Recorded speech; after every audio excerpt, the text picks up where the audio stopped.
미국엔 나스닥, 우리나라엔 코스닥이 있다면 뉴스쇼에는 뉴스닥이 있습니다. 뉴스쇼 증권시장 뉴스닥, 국민의힘 전 비전전략실장 김구식 교수, 민주당의 박수현 의원 어서 오십시오. 안녕하세요. 뭐 오늘 단도직입적으로 상한가 하한가 골라오신 것부터 듣죠. 박수현 의원님. 예, 저는 뭐 하한가를 얘기할 수가 없는 정도인데요. 탄핵 지옥에 빠진 국민의힘 상장 폐지 이렇게 골라왔습니다. 하한가가 아니라 그냥 상장 폐지시켜 버리셨어요. 예, 그렇습니다. 와, 듣는 김 교수님 얼굴이 지금 빨개지셨는데 뭐 골라보셨습니까? 예, 저도 뉴스닥 몇 년 했습니다만 네. 상장 폐지를 처음 듣고요. 저희들도 뭐 유구무원입니다. 그래서 저도 하한가는 탄핵 오락가락 한동훈의 국민의힘 성공할 수 있을까 하한가로 잡았는데 저도 상장 폐지 분위기를 받아서 거래 중지 정도로 하겠습니다. 네. 와, 저희한테는 이제 하한가 요거 고르겠습니다 정도 말씀하셨는데 지금 거래 중지로 하한가보다 심하게 결정을 해주셨어요. 두 분의 이야기를 오늘은 그냥 한 대 터놓고 하면 될 것 같습니다. 일단 지난 토요일 상황인데요. 예. 결국은 뚜껑을 못 열었어요. 그렇습니다. 200명 성원이 안 차서 이제 투표함조차 열지 못했던 그 상황들. 현장에 계셨으니까 박수현 의원 어떻게 보셨습니까? 그날 저도 제가 그게 그 카메라에 찍혀서 사진이 보도되는 줄 몰랐는데 제가 우는 게 사진 찍혔더라고요. 아, 맞아요. 근데 정말 밖에 퇴장한 국민의힘 국회의원님들 한 분 한 분을 박찬대 의원이 호명에 따라서 저를 부르는데 의원들이 많이 울었어요, 실제로. 그래요? 예, 많이 울고. 어쨌든 이 문제는 굉장히 중대한 사안 아닙니까? 세계가 주목하고 있고 민주주의 근본에 대한 이 국민적 관심사인데 이 부분에 대해서 국민의 권한을 위임받은 국회의원들이 투표조차 하지 않는다라고 하는 것은 정말 부끄럽고 참담한 일이죠. 거기서 가결을 하든 반대를 하든 어떤 것이든 의사를 표현해야 되는 것이 국회의원에게 부여된 최소한의 임무이자 또 권한 아니겠습니까? 근데 그것을 팽개쳐버린 그런 어떤 행위에 대해서 정말 국민의힘이 이제 상장 폐지가 되어도 할 말이 없게 되었다. 그래서 말씀드리면 이번 주 14일 날 표결에는 반드시 참여를 해서 가결을 시키는 것만이 국민의힘이 다시 상장이 돼서 하한가라도 기록할 수 있는 마지막 기회다. 이렇게 말씀드립니다. 김구식 교수님. 예. 네. 저도 이제 토요일 날 그 상황은 우리 당으로서도 또 국회의원 분들로서도 좀 부끄럽고 비겁한 처사죠. 그러니까 말씀하신 대로 누구도 아까 김정혁 최고도 같이 말씀하시던데 반대라는 소신이 있으면 반대를 하는 거고 또 가결이라는 또 소신이 있으면 하는 거죠. 근데 그걸 서로 못 믿으니까. 혹시라도 반란표 나올까 봐, 이탈표 나올까 봐. 김건희 여사 특검 부분 다 들어가서 재석을 채워야 되기 때문에 했고.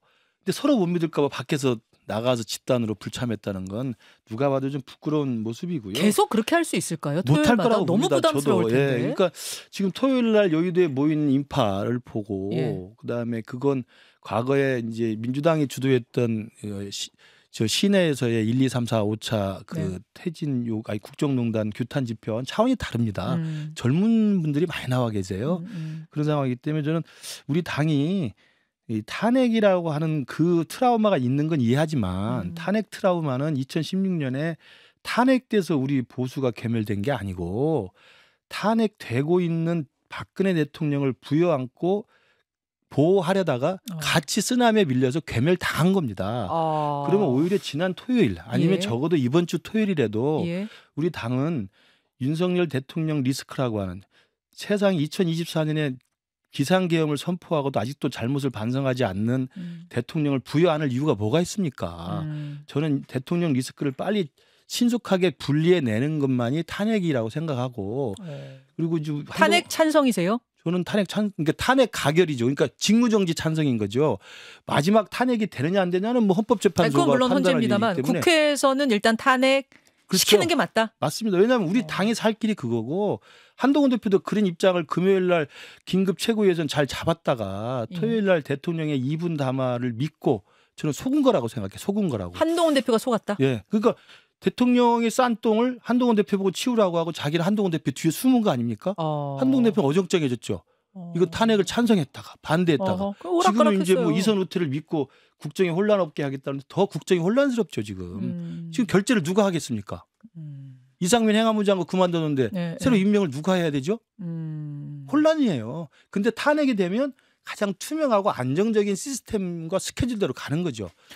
지금 김근식 교수님과 같은 생각을 하는 원내 인사는 안철수 의원, 김예지 의원, 예, 예. 뭐 김상욱 의원도 생각 비슷해 보이긴 하는데 어쨌든 당론에 따라서 반대했다고 예, 그렇게 얘기했어요. 일단 2명인 건데 김근식 교수님 같은 생각을 하는 원외 인사, 당협위원장들 많습니까?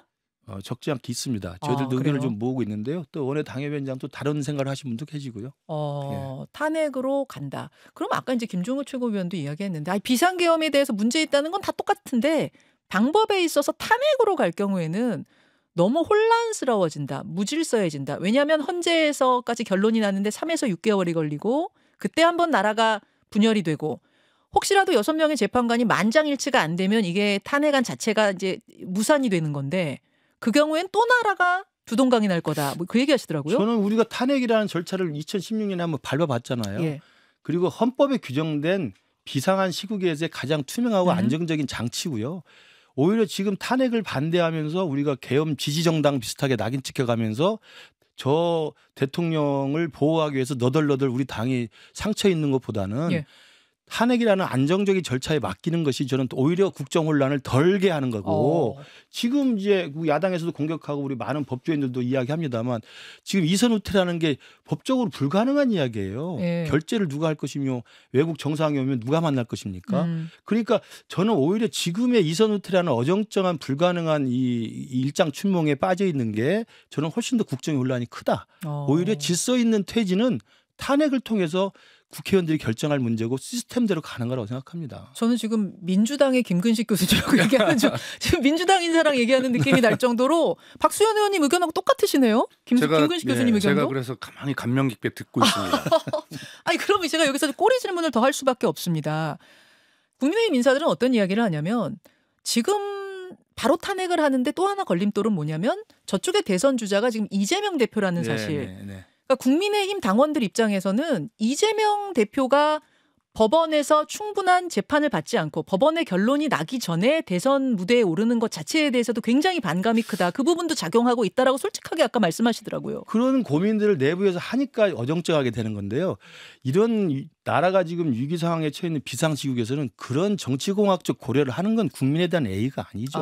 이재명 변수는 이재명 변수고 그러니까 이재명이 대법에서 공직선거법 유죄 판결 날 때까지 6개월은 버텨보자. 지금 이런 민심의 쓰나미 앞에서 그런 정치공학적 고려를 통해서 잔기술을 부리면 되겠습니까? 못 버틴다고 보시는 거죠? 정도와 원칙으로 가야 되는 거죠. 그리고 이재명 변수는 이재명 변수입니다. 그런 우리가 사직생의 각오로 당을 새롭게 세우고 대통령 리스크를 분리해내고 친윤 분들도 대우각성하고 그렇게 해서 당이 거듭날 수 있는 기회로 삼아야 되는 거지. 이재명 제낄 때까지는 어떻게 우리가 좀 버텨보자. 한 달도 못 버틴다고 생각합니다. 한 달도 못 버틴다. 이야기가 그냥 뭐 쑥 넘어가네요. 그러면 이제 전망을 한번 해보겠습니다. 어제 이재명 대표 긴급 담화였던가요? 기자회견이었던가요? 기자회견이 오후에 기자회견을 열고 크리스마스 연말까지 이 상황 종료시키겠다. 그 얘기는 이제 적어도 지금 토요일에 3번 남았거든요. 3번의 토요일 안에 탄핵안이 반드시 가결될 것이다. 이렇게 확신하시는 것 같더라고요. 그렇습니다. 결과적으로 대통령 탄핵이라고 하는 이 문제는요. 국민이 결정하실 문제라고 생각을 합니다. 그럼 국민이 결정한다는 걸 어떻게 보느냐. 결과적으로는 이 법치주의, 위장된 법치주의가 민주주의를 무너뜨리고 있는 이 상황을 통제할 방법은 제도적으로 없는데 결과적으로 광장에 모이는 국민의 분노가 민주주의 본질을 가지고 위장된 법치주의를 통제하는 수밖에 방법이 없어요. 결과적으로 광장에서 국민이 결정하실 수밖에 없는 일입니다. 자, 이재명 대표가 왜 연말까지 얘기했냐면 저희는 일주일 단위로 매주 목토 이렇게 해서 본회의를 열어서 목요일 날 탄핵안을 보고하고 토요일 날 가결을 시도할 거거든요. 3번 정도가 연말까지 할 수 있는 것 아닙니까? 지금 광장에 모이는 국민의 결심을 보면 이미 국민은 탄핵을 결정하셨다. 이렇게 생각을 하고요. 여기에 따르지 않는 정치라고 하는 것은 국민 배신이죠. 결과적으로 국민의힘이 지난주에 그 참 참담한 일을 저질렀습니다만 이 국민의 분노 앞에 저는 결국 무릎을 꿇을 것이다. 그렇게 생각을 하고 그래서 이번 주에는 반드시 탄핵 가결이 될 것이다. 이렇게 생각을 하고 있고요. 이재명 대표도 아마 그런 어떤 그 일주일 단위 임시국회가 계속되고 국민들의 이 저항과 분노 앞에 국민의힘이 한동훈 대표가 결국 결심할 수밖에 없다라고 하는 그런 취지로 그렇게 이야기를 한 것이고 그 말씀은 그런 희망을 담은 것이기도 하고 국민께 대한 그런 약속을 드리는 것이기도 하고 민주당 스스로 반드시 해내겠다라고 한 다짐까지 담은 그런 말이다 이렇게 생각을 합니다. 그 8명이 이제 숫자가 차야지 예. 이게 뭐 탄핵이 되고 국민들이 바깥에서 집회하고 해도 결국 국민의힘 의원 8명이 찬성표를 더 보태야지 이게 탄핵이 되는 건데 네. 그건 어떻게 내다보고 근데 사실은 계세요? 뭐 제가 그 윤석열 탄핵 국회의원 연대의 공동 대표였지 않습니까? 지금도 그렇지만 그래서 저희들 탄핵 연대가 개별적인 활동을 통해서 국민의힘 의원들 많이 접촉했던 것도 사실이고 또 당 지도부 차원에서도 여러 전략적 움직임들이 있었고 그 과정에서 파악된 이 탄핵에 찬성하는 국민의힘 의원들이 10여 명이 넘었던 것으로 저희들은 자체 집계를 하고 있었거든요. 그게 언제쯤 얘기예요? 계엄 전에? 전에. 예, 벌써 그렇게 됐었죠. 계엄 전에도 10명이 넘었어요? 예, 그런 정도로 집계를 하고 있었는데 그러나 이런 어떤 비상계엄이라고 하는 현 위법적 상황 앞에 헌법기관인 국회의원의 양식과 양심으로 도저히 생각해보면 답이 있는 것이거든. 그래서 더 늘었을 것이라 생각하고요. 그래서 이번에 이 광장에 모인 국민들의 이 분노, 결심을 보면 그런 어떤 국민의힘 국회의원들이 그렇게 어떤 헌법기관으로서의 양심이 작동할 것이고 반드시 될 것이다 이렇게 보고요. 또 하나 변수는 아마 김용현 전 국방부 장관의 신병을 검찰이 확보를 했지 않습니까? 그것은 그 박세현 특수본부장도 윤석열 대통령의 내란죄가 확실시돼 보인다라고 이미 멘트를 했어요. 그것은 바로 김용현 장관의 신병 확보에서 이번 주 내에 윤석열 대통령의 구속이 거의 확실시된다고 보면 됩니다. 이번 주요? 그렇습니다. 와, 아까 박범계 의원도 이건 시간 문제다라고 하고 가긴 하셨는데 박수현 의원은 아예 이번 주로 당연히 검찰이 자기 조직 보호를 위해서 이제 난파선이라고 생각하고 뛰어내려서 조직 보호를 하는데 기사회생하려고 아주 국민의 신뢰를 잃었는데 그러기 위해서 뭔가 성과를 내야 되거든요. 김용현을 구속한 것, 신병 확보한 것은 바로 이어서 윤석열 대통령을 구속하겠다라고 하는 것이고 그런 수사의 속도에서 그 경찰과의 우위에 설 수 있는 조직의 이익이 있어요. 여기가. 그래서 이번 주에 윤석열 대통령의 구속이 확실히 된다면 결과적으로 주말에 탄핵 그 가결 투표에 국민의힘 의원들이 결과적으로는 승복할 수밖에 없을 것이다 이렇게 봅니다. 저 윤석열 대통령 구속은 이번 주는 섣부른 이야기고요. 일단 김용현 전 장관은 구속이 될 수 있죠. 왜냐하면 이제 체포가 됐기 때문에 영장을 칠 수밖에 없는 거고요. 영장이 발부될 가능성이 높다고 봅니다. 그럼 이제 계속돼서 수사가 진행이 됩니다. 어찌 됐든 간에 뭐 방첩사 특수 뭐 특전사 뭐 이렇게 해서 수사를 하겠죠. 근데 결국 대통령도 내란죄에 관련해서는 수사를 받아야 되는 상황이기 때문에 수사받고 조사받고 기소될 수 있는 대통령이 되는 겁니다. 그런 상황에서 과연 우리 당이 탄핵을 반대한다는 그 입장으로 계속 견딜 수가 있을 것인가. 그래서 제가 말씀드린 것처럼 위험천만한 대통령의 이번에 비상계엄 행태라든지 그 이후에도 자기 잘못이 없는 것으로 계속 생각했던 대통령, 부정선거 괴담에 빠져있는 대통령을 생각하면 헌법적 절차에 따라서 국민 민심에 따라서 탄핵을 그 직무를 정지시켜서 대통령 스스로 권한을 중단시켜 놓고 그러면 권한대행이라는 깔끔한 투명한 절차가 있어요. 그럼 그분이 외교활동도 할 수 있고 인사도 할 수 있습니다. 근데 한덕수 총리도 지금 계엄 전 국무회의에 참여를 해서 그것도 뭐 그렇다고 하는데 얘기가 되기는 근데 민주당에서 그분까지 어떻게 하기는 사실은 국정이 너무 혼란스럽죠. 그렇기 때문에 저는 이 부분에 대해서는 우리 당이 2016년에 박근혜 탄핵의 트라우마만 걱정할 게 아니라 사직생의 각오로 나가는 게 훨씬 더 그래도 그 희망을 가져갈 수 있는 것이고요. 제가 누차 말씀드립니다만 이재명 대표가 아웃되느냐 마느냐를 고려하지 말고 우리의 길을 가면 이재명 대표가 있는 민주당과 윤석열 대통령이 없는 국민의힘이면 해볼만 하다 저는 생각합니다. 이 시점에서 한 말씀 가져야죠. 드리고 싶은 게 있는데 국민의힘에서 중진 의원들이 입만 열면 탄핵 트라우마, 헌정 중단의 혼란 이런 얘기를 하거든요. 정말 궤변입니다. 지금 비상계엄 선포로 대한민국 헌정을 중단시킨 게 누굽니까? 대통령 스스로입니다. 그런데 그런 헌정의 혼란 중단 상태를 빨리 회복할 수 있는 것은 탄핵이라고 하는 헌법에 정해진 가장 깔끔한 절차. 지금 김근식 교수 얘기했습니다만 아니 헌정을 회복하라고 헌법이 정해놓은 절차가 탄핵이에요. 근데 그것이 헌정 중단이라고 하는 것은 국민에게 막연한 공포를 심어주는 그건 말장난이고 궤변입니다. 그런 말 하지 마라라고 경고하고요. 그다음에 탄핵이 2016년에 무질서와 혼란을 가져왔다고요? 누가 그런 얘기를 합니까? 아니 그런 상황 속에서 다소 그런 부분이 있을 수 있겠으나 인수위도 없이 문재인 정부가 출범했고 대한민국은 바로 민주질서를 회복했어요. 전 세계로부터 칭찬을 받았습니다. 주식시장 모든 것들이 안정이 됐고요. 그러므로 그런 막연한 말로 국민공포 조장하지 말고 인수위 없이 출발해도 대한민국은 위대한 국민이 계시기 때문에 얼마든지 헌정질서 회복하고 민주주의 유지할 수 있다 이런 생각을 가지고 있고요. 예. 그다음에 지금 그 한동훈 대표와 한덕수 총리 지금 뭐 한한 체제라고 하는 저는 이 용어 자체를 사용 금지해야 한다고 생각합니다. 왜냐하면 이 우현적이고 불법적인 이 체제를 가지고 그렇게 부르면 그것이 기정사실화 되는 거 아니겠어요? 누가 대통령의 직무를 누가 배제시킬 수 있습니까? 헌법에 나와 있습니까? 근데 한동훈 대표가 어떻게 그것을 대통령의 직무를 배제하고 여당이 대통령의 권한을 위임할 방법은 없어요. 이 문제가. 앞에 다른 것은 김근식 교수 앞에 설명하셨기 때문에 네. 빨리 탄핵 절차를 깔끔하게 마무리해서 그런 모든 것들을 법 절차에 의해서 진행하면 된다. 이렇게 말씀드립니다. 그 갑자기 하나 궁금해지는데 네. 좀 딴 얘기긴 한데 윤석열 대통령은 어쩌다가 부정선거에 그렇게 꽂히게 된 겁니까? 그러니까 이제 저는 그 뭐 정치를 잘 모르는 정치 초보자였던 것이고 그러면 그렇게 해서 이재명만은 막아야 된다는 민심에 의해서 대통령이 당선됐으면 정치를 잘 아는 분들 또 주위에 좋은 분들의 참모를 두고 조언을 받았어야 된다고 생각해요. 그런데 그렇게 하지 못했죠. 그리고 이제 고집이 워낙 셌고 그런데다가 저는 부정선거의 괴담이 왜 해악이 이게 중첩되냐면 부정선거라는 괴담을 국정의 최고 책임자가 믿는 것 자체가 저는 아이러니고요. 그럼 본인이 당선된 대통령 선거는 부정선거입니까 아닙니까? 그리고 지방선거 우리 당이 압승했던 지방선거는 부정선거입니까 아닙니까? 그러니까. 유독 그냥 이번에 2024년 국회의원 선거만 부정선거라는 거거든요. 그렇게 되면 믿을 수 없는 국정 책임자가 되는 거고요. 또 하나는 이렇게 하다 보니까 가장 큰 그 부작용이 반성할 줄 모르는 거예요. 그러니까 총선에 이렇게 참패하고도 내 탓이 아니라 부정선거 탓이야. 진짜 극우 유튜브를 너무 많이 그렇죠. 본 게 맞습니까? 네. 모르겠습니다. 그건 제가 그런 얘기가 막 돌던데. 그러니까 그런데 빠져 계시면 주위에 많은 분들이 직언을 하고 쓴소리를 하는 분들 옆에 둬야 되는데 거기 또 맞추는 사람들만 두니까 저는 그런 일이 벌어졌고 저는 탄핵에 가결돼서 직무정지로 되더라도 헌재 가서 심리를 해야 되고요.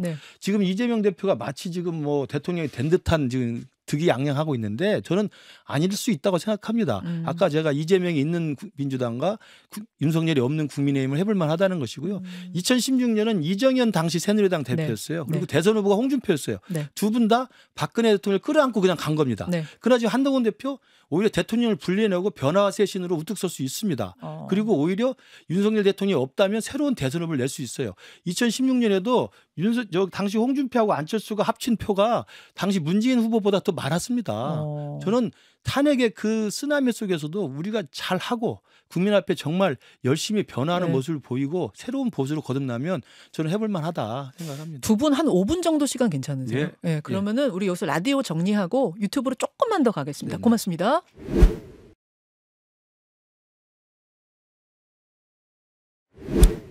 라디오 청취자들과 인사 나누고 유튜브로 한 5분에서 10분 정도만 좀 더 가야 될 것 같아요. 할 얘기가 뭐 워낙 많아요. 주말에 저는 토요일에는 이제 생중계했어요. 그때 이제 6시부터 한 8시 반까지 국회 돌아가는 상황 생중계하느라고 나와 있고 하루 종일 뉴스. 어제도 무슨 영화처럼 계속해서 속보가 나오는데 한시도 눈을 뗄 수가 없는 이런 상황. 그래서 도대체 우리의 일상이 멀쩡하던 일상을 비상계엄이라는 정말 어처구니 없는 것 때문에 이렇게 마비시키는구나. 뭘 할 수가 없는 거예요, 일을. 좀 짜증이 많이 났습니다. 주말에 두 분도 다 좀 바쁘기도 하고 심적으로도 좀 불안하기도 하고 막 그러셨죠. 김 교수님도 솔직히 그러셨죠. 주말이면 이제 저희는 이제 제가 당협위원장이기 때문에 지역 행사들을 많이 다니고 지금 연말이니까 송년회 모임 맞잖아요. 갈 수가 없습니다. 제가 얼굴을 들 수가 없어가지고요. 국민의힘 당협위원장이라고 말할 수 있는 분위기가 아니고 그렇다고 뭐 특보 계속 체제로 모든 방송이 하는데 여기저기 전화가 옵니다만 제가 방송 가서 그 상황을 또 보고 있을 수도 없고 그래서 조용히 그냥 있었고요. 저는 정말 이러한 불안정한 상태를 빨리 조기에 정리를 하고 민주당이 뭐 진짜 기세등등하게 뭐 한다면 그렇게 또 하라고 하고 우리는 우리대로 우리의 준비를 하면 되는 거예요. 원칙대로 가자 그 말씀이시죠? 위기 국면에서는 모든 정치인과 정치 지도자는 잔머리를 굴리면 안 됩니다. 네. 원칙과 정도를 거르면 되는 거. 그건 나중에 또 기회가 올 수 있는 거예요. 또 이번에도 제가 아까 말씀드린 것처럼 이재명 대표가 있는 민주당과 윤석열이 사라진 국민의힘이라면 우리 하기에 달려있다. 저는 그렇게 생각을 하고 이제라도 시작을 다시 해야 된다고 생각합니다. 네. 그러니까 너무 많은 정치적인 유불리, 당리당략 이런 거 생각하지 말고 자꾸 그러다 보니까 스텝 꼬이는 거 아니냐 그 당연하죠. 말씀하시는 네. 거예요. 그냥 원칙대로 가면 지금 내란죄를 저질렀으면 탄핵이지 다른 게 뭐가 있겠느냐. 거기로 가라. 이 말씀을 김 교수님은 하셨어요. 박수현 의원은 뭐 당연히 100% 동의하시는 그렇습니다. 걸 지금 그 오늘인가요? 월스트리트저널이 그 보도한 걸 보면 이렇게 돼 있어요. 네. 국민의힘이 나라보다 당을 중시한 최악의 결정을 했다. 외국 신문들이 이렇게 보도하고 있어요. 이런 많은 외국 신문들이 다 비슷한 견지인데요.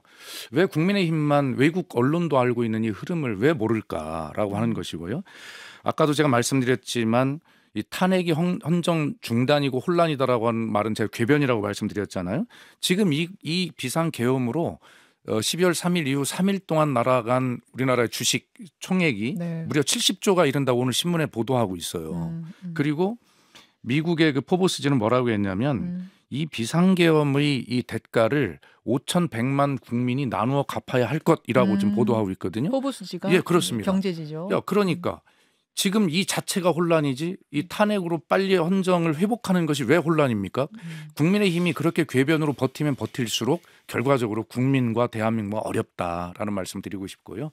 그래서 다시 한번 말씀드리지만 이번 14일 탄핵 가결 빨리 마무리 짓고 헌정 질서 회복하고 그렇게 해야 돼요. 그다음에 분명한 것은 이 문제는 지금 내란죄에 해당될 가능성이 매우 높다는 것 아닙니까? 아까 말씀드렸지만 특수본의 박세현 본부장도 내란죄 구성 요건이 된다라고 이렇게 이야기를 하고 네네. 있고요.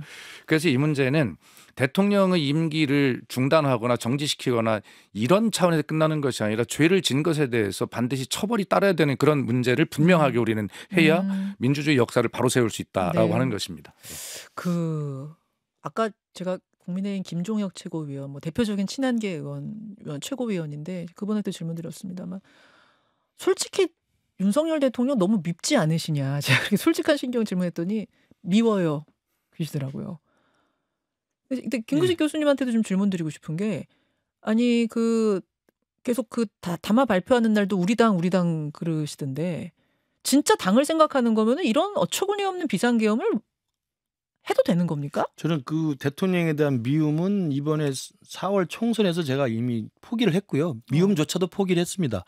4월 총선도 사실 대통령 때문에 수도권이 폭망한 거잖아요. 그 직전에 기자회견하는 바람에 담화하는 바람에. 그러니까 그 고집과 그 불통은 타의 추종을 불허합니다. 그래서 수도권에서 그렇게 모든 의석을 내주고 192석이라는 야권 그 의석을 줬으면은 거기서 반성하고 변화하고 바뀌어야 됩니다. 그런데도 그렇게 하지 않지 않습니까? 그러니까 저는 이미 그때 밉다는 걸 넘어서서 이분은 안 되겠구나. 포기 단계에 이미 들어섰고요. 그래도 비상계엄까지 하실 줄은 상상도 못 하셨잖아요. 그러면 비상계엄 정도가 이런 진짜 아무도 상상을 못하는 일을 벌어졌으면 빨리 손절을 하는 게 우리 당으로서는 최선의 방법입니다. 그걸 부여안고 갈 이유가 뭐가 있습니까? 저는 미움의 단계가 아니라 그냥 조용히 계실 수 있도록 우리가 잘 그 관제에 모시는 게 낫다. 그건 탄핵 가결을 통해서 직무정지하셔서 법적 처벌을 그냥 받으시면 된다고 생각합니다. 당 안에 근데 생각들은 어떻게 지금 존재하고 있어요? 이런 생각을 하는 분이 있는가 하면 잘못한 건 100%인데 그래도 탄핵은 아닌 다른 방법 가자는 쪽이 있는 거고 또 아예 대통령은 잘못 아니야 쪽도 있어요? 어때요? 그러니까 우리 지지 세력이 이 대통령의 비상계엄이라는 정말 전대미문의 폭거예 때문에 산산조각이 나서 분열돼 있어요. 저한테 문자 폭탄 엄청 옵니다. 그러니까 이른바 부정선거가 있다고 믿는 우리 극우파들이 있어요. 이분들은 또 극우 유튜버들에 또 휘둘리는 분들이 계시고 이런 분들은 대통령이 뭘 잘못했냐 속 시원하게 잘했다. 대통령이 계엄이 성공했어야 된다라고 주장하는 분들도 계십니다. 이런 분들은 이미 또 우리 당에서 지금 뭐 서로 간에 한동훈 대표 물러나라 뭐 김거식 너 죽어라 이렇게 하는 거죠. 그리고 또 한편으로는 저처럼 빨리 이게 손절하고 우리 당이 정말 개혁보수를 거듭날 수 있는 길을 찾자라고 하는 분도 계시고 그다음에 가운데 가장 많은 분들이 아까 말씀드린 2016년에 탄핵 트라우마로 보수가 괴멸되니까 이재명이 대통령 되는 꼴은 못 봐주겠다. 나는 억울함과 이제 그 분노가 계시죠. 그러나 그것은 이재명 대통령이 될 거라는 그 분노는 충분히 이해하지만 그것 때문에 이런 국정 혼란을 더 부추겨서는 안 된다. 그건 그거고 또 우리가 열심히 하면 또 해볼 만하다고 제가 분명히 희망의 싹을 키워야 된다고 말씀을 드렸기 때문에 네. 저는 정치인은 이런 비상시국에는 국민만 바라보고 가야 한다고 생각을 합니다. 청취자 디디님이 문자를 길게 아이고 잠깐 사라져 버렸네. 지금 제가 골라놨었는데 아이고 긴 문자 주셨는데 지금 제가 발표를 하려는 순간 사라져가지고 조금 있다가 또 제가 여러분들의 의견은 좀 소개하도록 하고요. 박수현 의원. 예. 계엄이 있던 그날 네. 12, 3 사태 이렇게 말하더라고요. 예. 근데 그걸 숫자로만 딱 넣으면 1, 2, 3이 돼요. 1, 2, 3 사태. 예. 계엄이 있던 날 도대체 그 포고량은 누가 쓴 거냐. 여러 가지 미스테리 중에 중요한 미스테리예요. 그 그렇습니다. 부분도. 왜냐하면 그 포고령 1호에 내란의 근거가 되는 항목들이 그렇습니다. 들어있는 예. 거여서 예. 누가 쓴 거냐. 여기에 대해서 지금 말이 어떻게 엇갈리냐면 우선 제가 좀 그 부분 조사를 좀 해왔는데요. 박안수 계엄사령관, 뭐 지금은 이제 계엄사령관으로 임명됐던 육군참모총장 박안수 총장은 이렇게 얘기합니다. 10시쯤 됐는데 그날 밤 10시쯤 됐는데 김용현 국방장관이 군 지휘부 7명한테 일일이 전화를 했다. 장관실로 오라고 했대요. 맨 처음엔 장관실로 오라고 해서 7명이 모였는데 왜 부르는지를 몰라갖고 다들 왜 그러시지? 왜 찾으셨지? 이러면서 모였답니다. 그러고 나서 텔레비를 보는데 대국민 담화가 시작이 된 거예요. 대통령 대국민 담화. 10시 23분에 시작됐잖아요. 그렇게 되자 시작하자 장관이 지하의 지휘 통제실로 가자 그러더래요. 그러니까 지하의 그 회의실, 지하 벙커 같은 거. 그래서 거기로 쫙 다 같이 이동했대요. 김용현 장관이 노란 봉투를 꺼내더랍니다. 거기에 담겨 있었던 게 그 포고령 1호. 노란 봉투에서 쫙 꺼내더니 쭉 그걸 읽더래요. 그러면서 박안수 육참총장 당신이 저 계엄 사령관이다. 박안수 총장 이렇게 쭉 보는데 너무 위법한 내용들, 이게 법적으로 문제가 있는 것 같더라는 거예요. 그래서 이거 법적 검토 된 겁니까, 장관님? 그랬더니 법적 검토 다 됐어. 이대로 시행해라라고 명령을 하더랍니다. 그러자 이제 법적 검토 됐다니까 박안수 그러면서 따르지 않으면 항명이다 이렇게 얘기하더래요. 근데 쭉 보니까 10시에 선포되는 걸로 돼 있더래. 이미 10시가 훨씬 넘었는데 그래서 이거 10시 틀렸는데요. 그랬더니 그걸 11시로 바꿨대요. 근데 김용현 장관은 주변에다가 그거 내가 직접 썼다라고 지금 말하고 있답니다. 내가 썼다. 근데 주변에서는 이런 말을 한대요. 김용현 장관이 컴퓨터로 워드 작업하는 걸 본 적이 한 번도 없다. 우리 컴퓨터로 막 한글 치잖아요. 그거 하는 걸 한 번도 본 적이 없다. 따라서 최소한 누가 찍는 걸 도움을 줬거나 아니면 어디서 받아왔거나 그런 게 아니겠는가. 김용현 장관은 내가 했다고 그러지만 그게 아닐 것이다라는 게 지금 주변 사람들 얘기예요. 민주당의 이기현 의원은 김용현 장관이 여인영 방첩사령관 그 지금 저 중앙선관위 들어갔다는 방첩사령관한테 포고문 작성을 지시한 게 아니냐고 이기현 의원은 어디서 그렇게 정보를 지금 받으신 것 같아요. 근데 이인영 방첩사령관은 미치지 않고서 그걸 왜 내가 작성하느냐. 나는 거 작성한 적 없다. 지금 이렇게 얘기하고 있고. 그래서 이걸 누가 작성했느냐도 상당히 미스터리인데 박수현 의원 혹시 추정하시거나 혹은 정보 가지고 계신 게 있습니까? 그런 건 없고요. 지금까지 이제 이기현 의원이 받은 제보 이런 걸 바탕으로 저희 당에서는 방첩사령관이 직접 했을 것 같지는 않고요. 누군가 이제 부하 장교 참모를 시켜서 작성한 것 아니냐 이것이 이제 지금까지 추정하고 있는 것이거든요. 근데 그 내용은 그러면 이인영 방첩사령관이 주도했다고 보시는 거예요? 물론 워드 내용도 작성은 어디서 받았겠죠. 내용도 받았을 텐데 당연히 지금까지 이 계엄이 비상계엄이 진행되어 온 그 극도의 보안성, 뭐 군 수뇌부도 몰랐고, 내각도 몰랐고, 뭐 이런 것들을 보면 두세 사람이 앉아서 이제 머리를 맞대고 썼을 텐데 이 포고문을 방첩사령부에 어떤 장교를 시켜서 하는 것도 그런 측면에서 보면 아니라고 생각해요. 그래서 저는 추정할 때. 윤석열 대통령의 그날 발표할 때 그 결기를 보면 국회가 온 범죄자의 소굴로 변했다, 폐악질 뭐 여러 가지 보면 이 분노의 마음을 담아서 대통령이 직접 메모를 하고 그를 김용현 장관에게 전해주지 않았을까라고 하는 개인적 생각이 저는 그게 더 합리적 추론이라고 생각을 해요. 그러니까 대통령이 워드를 찍고 막 그러지는 않았지만 네. 처음 그 구상의 초안은 대통령부터 나왔을 거다 그 말씀이신 그러니까 거죠? 이게 누군가를 참모를 시켜서 했다면 네. 지금 앵커께서 말씀하신 포고령 제1항 1호 거기에 보면 1호 국회와 지방의회 국회와 지방의회의 해산 뭐 이런 것들 있잖아요. 네. 이런 것은 완전히 그 위헌적인 얘기거든요. 그러니까 회사는 아니고 정치 활동 못 한다. 정치 활동 못 하는 거. 아니 그러니까 그 문제가 예. 결과적으로는 계엄령이 선포가 됐을 때 계엄 해제 요구를 할 수 있는 권한이 국회에 있는데 그렇기 때문에 그것도 계엄법이나 헌법에도 적혀지지 않은 것을 누군가 분노의 마음으로 국회를 적대시하는 마음으로 적은 거거든요. 그것이 내란죄를 지금 구성하고 있다는 건 아니겠어요? 그런데 그런 정도의 분노를 가지고 있는 것을 보면 대통령의 그 비상계엄 선포에 담겨 있는 그 분노의 말들을 보면 네. 이것은 윤석열 대통령이 직접 무엇인가를 지시하거나 쓴 것 아닐까라고 저는 그렇게 추정하는 것입니다. 추정하세요. 혹시 김근식 교수님도 뭐 좀 저도 이제 그 포고령을 보고 깜짝 놀랐고 실제로 이제 계엄이 터졌다고 저도 이제 그 야심한 시간에 TV를 보고 있는데 네. 저도 이제 황당했지만 정신을 가다듬고 제가 페북에 글을 쓰고 있었어요. 네. 당장 해제해야 된다. 있을 수 네네. 없는 일이다. 쓰는데도 그 포고령을 드니까 겁이 나더라고요. 왜냐하면 우리는 이제 유신을 지나왔고 그렇죠. 또 긴조시들을 받고 했기 때문에 그렇죠. 80년대를 대학을 다녔기 때문에 그 포고령대로 진짜 군인들이 모든 기관을 장악하고 총을 차고 다녀보십시오. 이게 정치적 활동으로 들어가거든요. 그럼 체포될 수 있어요. SNS 쓴 것도. 네.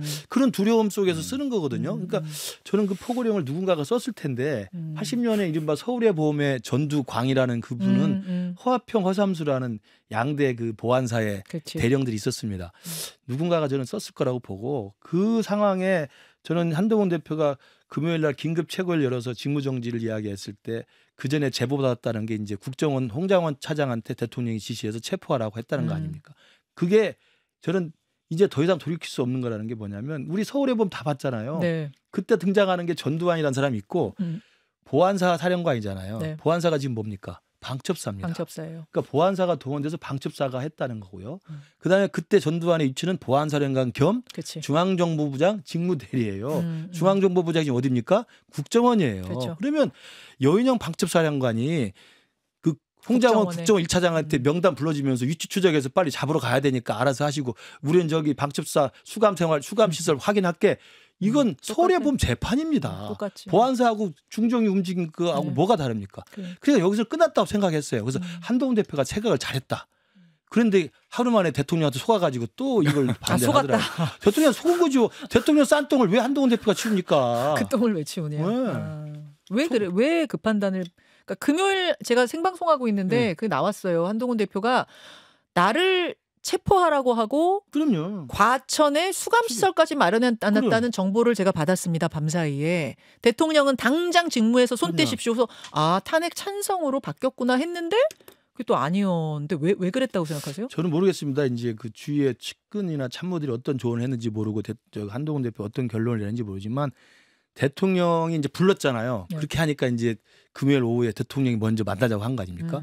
만나서 또 들었고 그다음 밤에도 계속 의원총회가 진행되는 동안 용산에서 계속 의원총회 분위기 한동훈 대표의 분위기를 이제 전달받았잖아요. 그래서 아마 용산에서는 일정 정도의 그러면 내일 아침에 담화 발표할게 그리고 이선 후퇴할게 그 정도의 일정 정도의 양보가 있었던 것 같고 저는 그 양보를 아까 우리가 다 이야기했습니다만 탄핵과 직무정지와 헌재 심리 결론과 뭐 이런 정치적 안정적 스케줄로 하는 게 국정혼란이 없는 것이지 대통령이 덜컥 그래 나는 뒤에 숨을 테니까 알아서 하세요라고 하는 건 이건 하야도 아니고 탄핵도 아니고 이선 후퇴도 아니고 이런 어정쩡한 상황이 되는 것을 저는 한동훈 대표가 그냥 믿었던 것 같아요. 저는 그래서 속았다고 속았다고 저는 그러니까 김근식 교수에게 제가 부탁 겸 당부를 드리자면 한동훈 대표를 많이 걱정하시고 사랑하고 측근 아닙니까? 한동훈 대표에게 좀 조언을 잘하세요. 지금 그러면서 속아서 하고 있는 이 일이 위헌 위법한 일이에요. 그래서 민주당에서는 지금 이 소위 한덕수 한동훈 야합 또 뭐 제2 내란, 제2 쿠데타 이렇게 부르고 있지 않아요? 그래서 위헌 위법한 일을 지금 하고 있는 거예요. 본인이 검사 출신이면서 그 사실을 모르면 됩니까? 그래서 그런 더 이상 나중에 처벌받고 할 수 있는 그런 일들을 하지 않도록 김근식 교수가 좀 분명하게 잘 조언하고 그다음에 김 교수를 칭찬하고 싶은 것은 네. 페이스북을 그동안 썼는데 보니까 한동훈 대표가 김 교수의 페이스북대로만 했으면 영웅이 되는 거예요. 어? 그래 본인은 정치적 미래가 있는 거죠. 근데 전혀 왜 김근식 교수 페이스북을 안 읽는지 신조 총장 얘기만 듣지 말고 우리 저 김근식 교수 얘기를 들어야 된다 이런 생각을 하고요. 그래서 아까 좀 말씀 중에 네. 이게 계엄이 처음 선포되던 날 이제 급작스러운 건 저희 세대는 이 계엄에 대한 두려움이 있잖아요. 그렇죠. 그때 몇 살이셨어요, 계엄? 또 학생 때 뭐 그런 거죠, 뭐 저희가 20대 때. 예. 그런데 바로 그 소식을 들은 저희 당원들이 네. 저에게 전화를 하는데 위원장님 빨리 피하십시오가 제일 먼저 반응이었어요. 저희 세대는. 전화가 피하십시오. 정말 그리고 왔어요. 그래서 제가 오죽하면 저희 상무위원 방에 글을 올렸는데 상무위원 여러분 목숨을 걸고 국회의원 직책을 수행하겠습니다. 제가 이렇게 올렸거든요. 근데 그만큼 저희들에게는 이 굉장한 트라우마가 있는 이야기거든요. 그렇죠. 그래서 제가 이제 국회에 막 부랴 도착하니까 국회 지하 통로로 진입을 하려고 그러는데 이제 철제문 셔터라고 그러죠. 이렇게 내려져 있는데 요 손가락만한 구멍에 뚫려 있더라고요. 그래서 구멍으로 보니까 계엄군이 가득 찼어요. 그 안에. 그래서 제가 그 구멍에다 대고 제 페이스북에 그 동영상이 올려 있습니다. 뭐라고 했냐면 이제 군인 아저씨라고 불렀죠. 제가. 군인 아저씨들 이렇게 하면 내란의 방조범이 되는 겁니다. 빨리 문 열어요. 그랬더니 실제로 열려라 참깨처럼 문이 열려요. 그래서 근데 그때 이제 제가 그 부분은 그 동영상에 넣지 않고 삭제를 했는데 그 안에서 제가 소리를 지르니까 그 안에서 계엄군들이 저에게 했던 이야기들이 있어요. 뭐라고 했어요? 정말 이게 MZ세대 군인들인데 이 군인들도 이 양심이 있고 판단하고 있구나. 그러니까 그 안에서 뭐라고 하냐면 저한테 저 국회의원입니다라고 얘기했더니 그 안에 계엄군이 아저씨 조금만 기다려 주세요. 아저씨. 예, 저도 아저씨가 됐죠. 조금만 기다려 주세요. 예, 진짜 그러더라니까요. 그러니까 좀 기다려 주세요. 그래서 저는 깜짝 놀랐어요, 반응을. 이 친구들이 정말 판단하고 있구나. 그 친구들도 서울에 보면 영화 다 봤을 거야. 그러니까요. 이거 아닌 거 알았을 거야. 아무리 이 권력욕을 가진 그런 일단의 사람들이 이 헌법을 부정하고 또 이용해서 다른 헌정 중단을 한다 하더라도 결과적으로 우리 군인과 경찰들은 제자리를 지켰다라고 하는 그런 새로운 점을 발견할 수 있는 지금 겁니다. 그 지휘부들이 막 얘기하잖아요. 그건 살려고 하는 거고요. 들어보면은 내가 들어갈 때 군인들한테 그 부하들한테 들어는 가도 그러니까 항명죄라고 하니 들어는 가도 절대로 손대지 말아라. 뒤로 그렇게 얘기를 했대요. 그래서 시민들이 당신들 뭐하는 빨리 문 열어요. 막 이렇게 할 때 보니까 잘 보면은 대부분은 다 이렇게 밀려나더라고 군인들이. 그러니까 막 싸워서 뭐 예전에 그 계엄군처럼 막 총불이 들이대면서 막 이런 게 아니라 자기들이 밀려나는. 그러니까 지금 말씀하신 걸 들어보니까 그런 맥락 속에서. 그러니까 지금 이제 그것이 앞으로 이제 조사 과정을 통해서 밝혀지겠습니다만 현재로는 그 국회의 본청에 본회의장에 진입하려고 했던 이제 공수일 여단장 이상현 여단장의 증언을 보면 현장 지휘관의 판단이 정말 바르게 잘했구나. 현재까지 얘기만 들어보면 뭐 본인의 주장입니다만 그래서 지금 말씀하신 대로 이 민간인들이 다칠 수 있겠다. 그래서 총도 앞에 총이 아니라 뒤로 둘러매라고 했다는 거 아닙니까? 그리고 실탄도 자기만 500발을 자기 차에 보관하고 일선 대대장에까지도 불출하지 않았다라고 하는 뭐 이런 이야기를 하고 있는 거 보면 역시 이것이 불법이다라고 하는 것. 왜 이러지? 라고 이해가 안 가는 짓을 한다는 것을 군인들도 알고 있었던 거죠. 다 배운 사람들인데. 그러니까 1980년에 서울의 봄 영화에 나오는 그런 계엄이 실제로 작동할 거라는 건 지금 2024년이잖아요. 44년 전입니다. 거의 3.1운동 때라고 봐야 돼요. 그게 작동할 거라고 생각하는 것 자체가 아둔한 거고요. 그렇죠. 여기서 제가 농담 반 진담 반 이야기합니다만 윤석열 대통령이 군대를 안 가서 그래요. 지금 우리나라 군대가 어떤 군대 문화고 군의 지금 지휘관들이나 군의 병사들이 어떤 상황이고 어떤 그 정치 문화, 군사 문화에 있는지를 모르는 거예요. 그냥 그때처럼 지시하면 될 거라고 생각하니까. 아니 군대 안 간 저도 알아요. 저도 안 간 저도 알아요. 모든 40년 전은 모든 정보가 통제되고 그렇죠. 진짜 북한군이 왔어 이러면 북한군이 온 줄 알고 이러지만 지금은 다 이거 들고 있고 그냥 찾으면 알고 그동안 우린 배웠고 영화도 봤고 이 상황에서 갑자기 국회에 들어가가지고 국회의원들 막어 뭐 이런다고 해서 막습니까? 그런 걸 너무 말도 안 되는 판단이에요. 개헌하는 날 이제 해제 가결 해제 요구안을 가결시켜야 될 거 아니에요. 예. 그래서 이제 투표를 하러 막 오는데 예. 근데 택시를 딱 탔는데 서울역에서 탔는데 그 택시 기사님 탔는데 택시 안에 아주 평화로운 음악을 듣고 계시더라고요. 예. 보통은 막 속보를 듣고 계실 텐데 그래서 아 이분은 잘 내용을 모르시나 보다. 근데 연세가 한 70세 한 중반 정도 돼 보였어요. 네. 그래서 국회 오는 내내 이제 그래도 혹시 들으셨습니까라고 물어보고 싶었는데 네. 그분이 음악을 틀어놓고 계셨기 때문에 제가 말을 안 걸었어요. 네. 근데 실제로 이제 여의도 순복음교회 앞에쯤 오니까 차가 이제 막히죠. 네. 그래서 서 있는데 그 기사님께서 이러셨어요. 음악을 들으시면서 혼잣말이셨어요. 저한테 한 얘기도 아니고. 네. 아니 지금 대한민국에서 이런 게 가능하다고 이런 일을 벌이나? 아, 혼자 이런 말 아셨구나. 쫙 이렇게 말씀하셨어요. 그래서 시민 의식이 그렇습니다. 그러니까요. 그러니까 얼마나 오판입니까? 참 말도 안 되는 짓이라고 할 그러니까 수밖에 미국 없죠. 국무부 부장관입니까? 거기도 윤석열 대통령 비상계엄을 심각한 오판 뭐 이렇게 이야기를 한 거죠. 그러니까요. 예. 그리고 어제 바이든 행정부 입장이 대한민국에서의 민주적 헌정 질서 뭐 이런 것들이 빨리 그거에 조치되길 바란다. 절차 이렇게 말했잖아요. 그것은 탄핵에 찬성하는 발언으로 해석할 수 있는 겁니다. 그러니까 정말 이 대한민국 국격이 추락한 거고요. 지금 그렇지 않아도 어려운 민생 경제, 그다음에 지금 자영업자들 거의 곡소리 나고 있는데 그게 진짜 화가 나요. 저는. 사실 오늘 모르겠습니다. 오늘 아침에 지금 장중 코스피 무너졌네요. 2,400 무너졌어요. 코스피 1.64% 빠졌고 코스닥은 2.98% 빠졌고. 지금 정치권이 이런 민생 경제에 아무런 관심도 없는데 비상계엄까지 해가지고 뭐 경제가 제대로 돌아가겠습니까? 그리고 이제 이렇게 막 이 불안한 마음들 있고 막 이러니까 시국이 이러니까 송년회 잡았던 것도 취소들을 안 돼요. 식당 주인, 식당 사장님들이 아니 연말에 대목인데. 그러니까 이제 송년회가 대개로 이제 규모가 좀 이씨 열리잖아요. 그렇죠. 그러니까 이제 정부 청사가 있는 부근, 그다음에 특히 정치권이 있는 여의도 아주 뭐 직격탄이죠. 그러나 여기만 그렇겠습니까? 모든 우선 저 개인적으로도 이렇게 쭉 일정표 송년회 일정이 얼마나 많이 있었겠어요. 네. 참석해야 될 게. 네. 거의 다 취소됐어요. 예. 저희 당원 모임만 해도 한 300명 정도가 모이는 대규모 그 송년회가 계획이 돼 있었는데 예. 아니 공주 부여 청양 같은 시골에서 300명 송년회가 얼마나 큰 행사겠어요. 식당으로. 근데 그거를 정말 가슴 아프게 취소를 했거든요.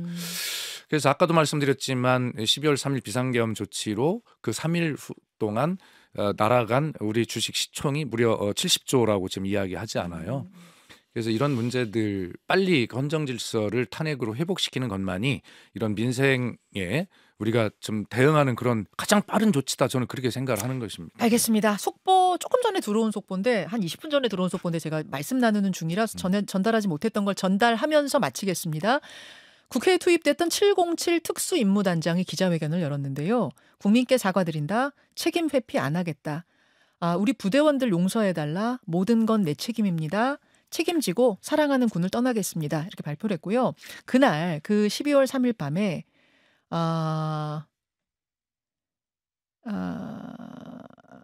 이게 어떤 내용이지? 30통 이상 전화를 받았다는 건데 누구 전화를 받았다는 건가요? 지금 제가 간략하게만 써 있었으면 정확히 모르겠는데 707 부대원은 모두 피해자고 김용현 장관한테 이용당한 거다. 이렇게 얘기했고 우리 대원들을 사지로 몰았다. 우리 부대원들 거기 아까 그 아저씨 조금만 기다리세요 했던 그 부대원들은 죄가 없다 이 얘기를 했고 국회 봉쇄와 침투는 결국 내가 그들에게 지시한 거니까 책임은 내가 지겠다. 이렇게 얘기하는 기자회견을 했다고 합니다. 30통 이상 전화 받은 건 그 특전사령관 등으로부터 한 30통 이상 전화를 내가 받았고 작전 중에 그래서 부대원들한테 지시한 거다. 뭐 이런 이야기를 하면서 내가 책임지겠다. 우리 부대원들은 제발 우리 부대원들은 피해자니까 부대원들은 살려주십시오. 뭐 이런 내용인 것 같습니다. 하여튼 그 내용이 울컥하네요. 그러니까요. 어쨌든 북한에 들어가서 뭐 최후 작전을 수행하는 참수 부대라고 하지 않아요? 대테러 부대 맞아요. 대테러 부대이고 그래서 그 지휘관 답네요. 그런 어떤 특수부대 최정예 부대를 이렇게 쑥대밭으로 만들어 놓은 책임을 져야 되지 않겠습니까?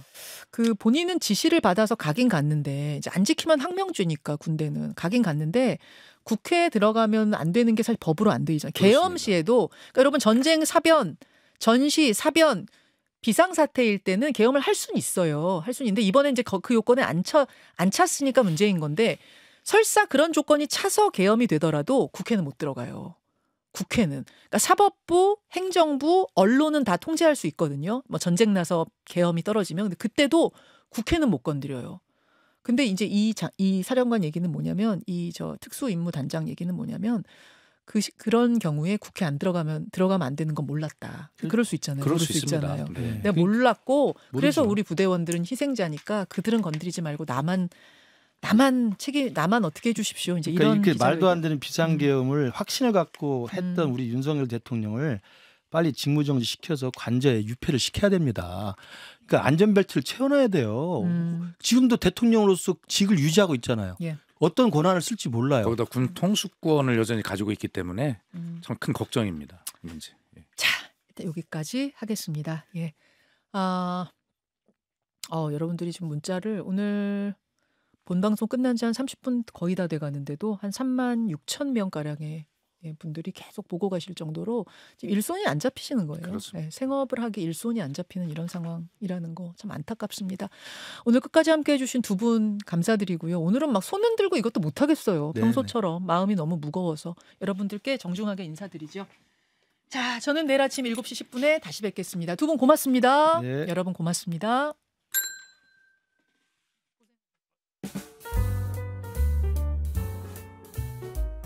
김현정의 뉴스쇼는 시청자 여러분의 참여를 기다립니다. 구독과 좋아요, 댓글 잊지 않으셨죠? 알림 설정을 해두시면 평일 아침 7시 10분 실시간 라이브도 참여하실 수 있습니다.